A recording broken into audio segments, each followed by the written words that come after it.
যুদ্ধে বিজয় লাভ করলেন, যুদ্ধ শেষ হয়ে গেল। তখন আমরা রাত্রিবেলায় আসার সময়, মদিনায় আসার সময় একটা পাহাড়ের পাদদেশে আমরা রাত্রি যাপন করব। রাত্রি যাপন করার জন্য এক একজন মানুষ এক এক জায়গায় তাঁবুর মধ্যে রাত্রি যাপন করলেন। যখন রাত্রি যাপন করলেন, ওখানে তো বর্তমান সময়ের মধ্যে পাবলিক টয়লেট নাই। ওখানে পাহাড়ি এলাকা, অনেক দূরে গিয়ে জঙ্গলে গিয়ে পায়খানা পেশাব সারার জন্য ব্যবস্থা ছিল। জোরে বলুন সুবহানাল্লাহ।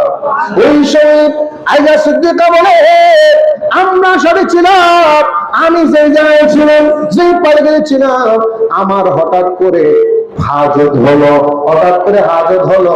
আমার নবীজি রওনা করার জন্য প্রস্তুতি নিচ্ছেন, সাহাবায়ে কেরাম প্রস্তুতি নিচ্ছেন, সবাই রওনা হয়ে যাবে। আমার পালকি আমি রেখে পালকি থেকে নেমে আমি পাহাড়ের অনেক